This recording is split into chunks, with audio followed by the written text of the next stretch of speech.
एक रोज़ मैं परेशान बैठी थी कि मेरी दोस्त सुबह आ गई। कहने लगी, क्या हुआ पिंकी, तेरा मुंह क्यों लटका हुआ है? मेरा मोबाइल ख़राब हो गया है। वो बोली, बस इतनी सी बात? इसमें ऐसा सड़ा हुआ मुंह बनाकर बैठने की क्या ज़रूरत है? इसमें अपने नोट सेव कर रखे हैं, अब पढ़ाई कैसे करूं? नए ज़माने की यही तो मुश्किल है। जब मोबाइल फ़ोन नहीं आए थे, सभी तालिब इल्म अपने हाथ से कॉपियों पर नोट्स लिखकर महफूज कर लेते थे। अब अगर मोबाइल ना चले तो बस गए काम से, हाथ पर हाथ धरे बैठे रहो। अब तुम इस मसले का हल भी निकालोगी या भाषण देती रहोगी? मसले का हल यही है कि मोबाइल ठीक करने वाले की दुकान पर जाकर दिखाते हैं कि क्या मसला है। अरे नहीं भाई, भाई ने सख्ती से मना किया है, किसी दुकान वाले को नहीं दिखाना। वो जब फारिग होंगे खुद देख लेंगे या किसी एतबार वाले को दिखाकर ठीक करा देंगे।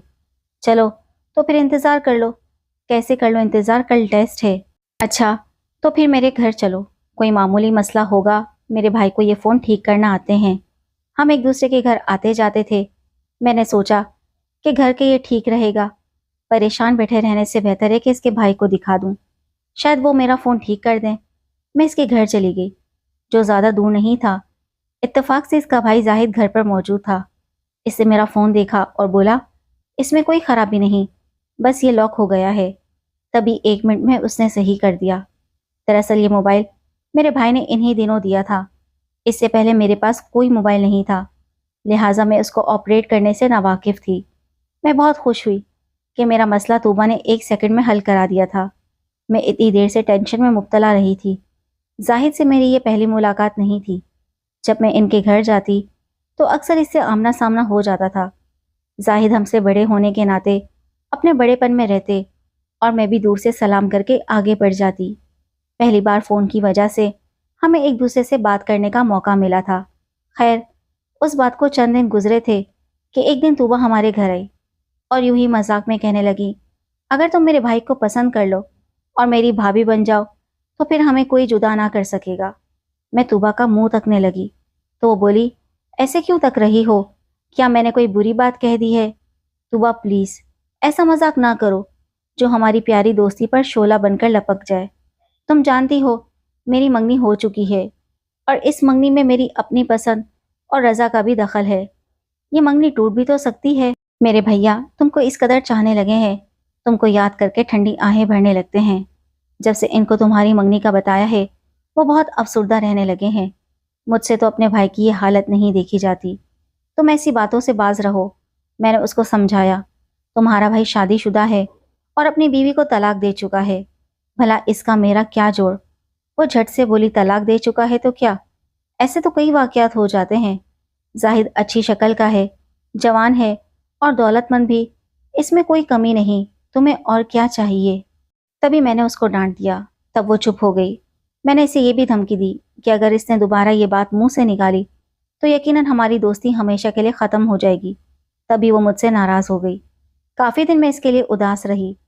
आखिर वो मेरी बचपन की सहेली थी, हमें एक दूसरे से मोहब्बत थी, मगर मैं उसको अपने मंगेतर पर तरजीह तो ना दे सकती थी, जबकि मंगनी भी मेरी पसंद के लड़के से हो चुकी थी। 1 माह गुजर गया, वो भी शायद मेरे लिए उदास थी। आखिर वो खुद मेरे घर आ गई और अपनी बातों के लिए माजरत करने लगी। मैंने इसे माफ़ कर दिया। एक दिन मैं इसके बुलाने पर इसके घर चली गई। तब इसकी अम्मी ने बातों बातों में पूछा, तेरी किसके साथ मंगनी हुई है पिंकी? मेरी बाजी के देवर के साथ। मैंने बताया तो वो बोली, आज तुम्हारी माँ जिंदा होती तो बात करना मेरे लिए भी आसान हो जाता। मैं खामोश हो रही। उस रोज सुबह घर पर ना थी। मैं इससे मिले बगैर ही वापस आ गई। दूसरे दिन इसकी भाभी ने खत ला कर दिया। मैं समझी सुबह का होगा, चूंकि मुलाकात ना हो सकी थी इसलिए खत लिख दिया होगा। खत देखा तो सख्ते में आ गई। ये खत तूबा का नहीं, इसके भाई जाहिद का था। लिखा था, बुरा ना मानो तो एक बात अर्ज करना चाहूँगा। मैं बहुत अरसे से तुम्हें पसंद करता हूँ। मैं शरीफ और इज़्ज़तदार आदमी हूँ। अगर तुम इकरार कर लो तो अपनी अम्मी को तुम्हारे घर पयाम के लिए मैं भेज दूँ। मुझे बहुत गुस्सा आया। इसी वक्त खत को फाड़ कर फेंक दिया और सोचने लगी कि ये लोग किस कदर ढीठ हैं। मैं अपने मंगेतर के सिवा किसी और का तस्वुर भी नहीं कर सकती। मैंने इनकी भांजी के सामने जाहिद को बहुत बुरा भला कहा और तूबा से कतई ताल्लुक कर लिया। कई दिन गुजर गए। आखिर एक दिन इसकी अम्मी आ गई। बाजी इनसे अखलाक से मिली, इज्जत से बिठाया, चाय पिलाई باتوں باتوں میں بیٹے کی تعریفیں کرنے لگیں اور اشاروں کنایوں میں رشتہ مانگا۔ باجی نے صاف کہہ دیا کہ اس کی میرے دیور کے ساتھ منگنی ہو چکی ہے، اب کہیں اور رشتے کا سوال ہی پیدا نہیں ہوتا۔ اس روز باجی ہمارے گھر ٹھہری ہوئی تھی۔ طوبا کی امی نے بہت ضد کی، آخرکار ان کو مایوس لوٹنا پڑا۔ چند دن گزرے ہوں گے کہ زاہد شرجیل بھائی جان کی دکان پر آیا اور ان سے کہا آپ سے ضروری بات کرنا ہے۔ وہ زاہد سے بخوبی واقف تھے، لہٰذا دکان بند کی اور اس کو قریبی کیفے لے گیا۔ چائے منگوائی اور پوچھا آپ نے کیوں زحمت کی؟ فرمائیے، میں سیدھے سادے طریقے سے مدعا بیان کر دیتا ہوں۔ میں آپ کی بہن سے رشتہ چاہتا ہوں۔ چونکہ آپ کی والدہ حیات نہیں ہے اور آپ ہی گھر کے سربراہ ہیں تو میں نے آپ سے براہ راست بات کرنا مناسب سمجھا۔ برا مت مانیے گا، جہاں لڑکیاں ہوں تو رشتے بھی آتے ہی ہیں۔ میری بہن کی منگنی ہو چکی ہے اور جلد شادی ہونے والی ہے، اس لیے رشتے کا سوال ہی پیدا نہیں ہوتا۔ آپ کی امی بھی یہی مدعا بیان کرنے آئی تھیں اور میری بہن ان کو بھی یہ بتا چکی ہے۔ آپ نے خوامخواہ دوبارہ زحمت کی، آپ کو ایسا نہیں کرنا چاہیے۔ اب آئندہ ہمیں پریشان نہ کیجیے گا۔ بھیا کا رخا اور سکھ جواب سن کر زاہد آپے سے باہر ہو گیا اور دھمکی آمیز لہجے میں کہا دوبارہ تو آنا پڑے گا، آپ کو شاید سوچنے کے لیے وقت چاہیے، سوچ کر رکھیے گا۔ میں 2 ہفتے بعد آؤں گا۔ میں آپ کی بہن کو پسند کرتا ہوں اور اس کا خیال دل سے نہیں نکال سکتا، ورنہ میری زندگی برباد ہو جائے گی۔ زاہد کی ہٹ درمی پر بھائی کو بہت غصہ آیا۔ وہ خود پر قابو نہ رکھ سکے اور آگے بڑھ کر اس کے منہ پر تھپڑ جڑ دیا۔ اس پر وہ بولا اب یاد رکھنا، میں اس بے عزتی کا ضرور بدلہ لوں گا۔ بھائی نے گھر آ کر ساری بات ہمیں بتائی۔ باجی اور میں خوش ہو گئے کہ اچھا ہوا انہوں نے زاہد کو سزا دی، وہ تو پنجے جھاڑ کر ہمارے پیچھے پڑ گئے تھے۔ کچھ دنوں بعد میری شادی ہو گئی اور میں بیاہ کر اپنے سسرال چلی گئی۔ یہ میرے شوہر مجھ کو بہت چاہتے تھے اور میں ان کو پا کر خوش تھی۔ ہمارے دن سکون سے گزر رہے تھے۔ ابھی محض 5 ماہ کا عرصہ ہوا تھا کہ ایک روز سجاد کی دکان پر ایک خط آیا جس میں ان کو برے الفاظ سے نوازا گیا تھا اور میرے نام سے لکھا تھا کہ میری محبوبہ کو چھوڑ دو ورنہ تم کو کہیں کا نہ چھوڑوں گا۔ یہ بھی لکھا تھا تمہاری بیوی شادی سے پہلے مجھے چاہتی تھی اور اب بھی ہم ایک دوسرے کے بغیر نہیں رہ سکتے۔ سجاد کو مجھ پر بھروسہ تھا، تبھی کسی بدخواہ کی شرارت سمجھ کر خط مجھے نہ دکھایا اور پھاڑ دیا۔ وہ مجھے پریشان نہیں کرنا چاہتے تھے۔ کچھ دن گزرے تھے کہ ایک اور خط آ گیا، اس کے بعد تیسرا۔ لکھا تھا کہ 2 ہفتے کے اندر اندر میری محبوبہ کو طلاق دے دو ورنہ میں اسے اغوا کر کے لے جاؤں گا اور تم کو پچھتانا پڑے گا۔ میری محبوبہ نے مجبوری کے تحت تم سے نکاح کیا ہے کیونکہ اس کا بے غیرت بھائی اس پر بری نیت رکھتا تھا۔ اب میرے شوہر کے لیے یہ بات ناقابل برداشت ہو گئی۔ وہ پریشان ہو گئے اور خط لے کر بھائی کے پاس چلے گئے۔ انہوں نے بھی مجھ سے پوچھا کہ کیا کبھی تمہارا کسی سے واسطہ یا تعلق رہا؟ کیا تمہاری مجھ سے شادی کسی مجبوری کے تحت زبردستی کی گئی ہے جبکہ تم نے تو اپنی بڑی بہن سے میرے لیے پسندگی کا اظہار کیا تھا؟ مجھے سمجھ میں نہیں آ رہا کہ یہ سب کیا ہے اور یہ شخص کون ہے، کیا چاہتا ہے، تمہیں کیسے جانتا ہے اور تم سے اس کا کیا واسطہ ہے؟ انہوں نے یہ کہہ کر مجھے خط دکھایا۔ بولے ایسے کئی خط آئے اور میں نے پھاڑ ڈالے کہ ان خرافات سے پریشان نہ ہو کیونکہ تم امید سے ہو۔ میں تم کو ایسی حالت میں ڈسٹرب نہیں کرنا چاہتا تھا۔ اب تم ہی بتاؤ یہ ہے کون؟ میں کیا بتاتی؟ رونے لگی۔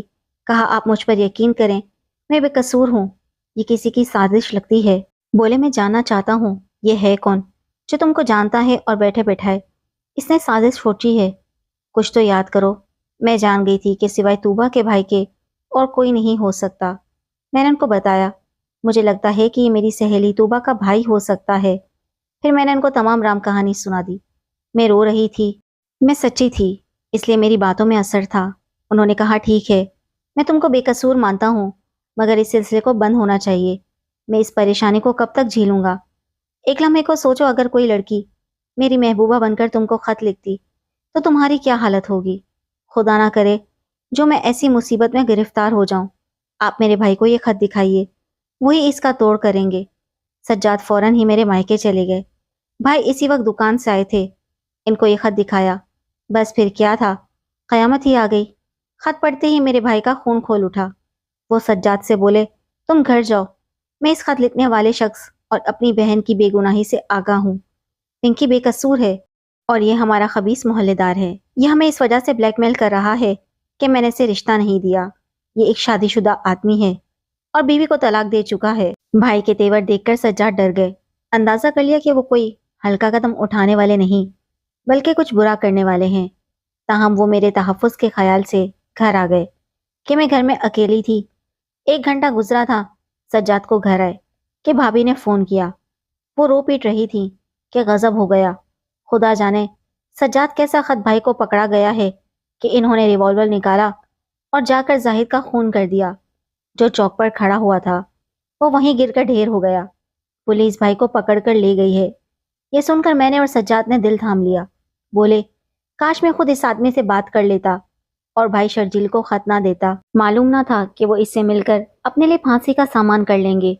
कुछ सानिहात ऐसे होते हैं जिन पर किसी का बस नहीं होता और कुछ ढीठ लोग ऐसे होते हैं बावजूद गलत होने के अपनी हठधर्मी पर अड़े रहते हैं, चाहे अपनी जान जाए या किसी और की, इनको परवाह नहीं होती।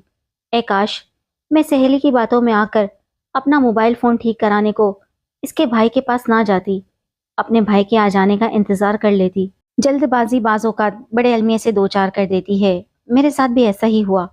आज मैं अपने घर में खुश और आबाद हूँ, लेकिन मेरी भाभी का घर उजड़ गया है। इनके 4 बच्चे यतीम हो गए हैं कि ऐनी गवाहों की शहादत के सबब मेरे भाई को फांसी हो गई है।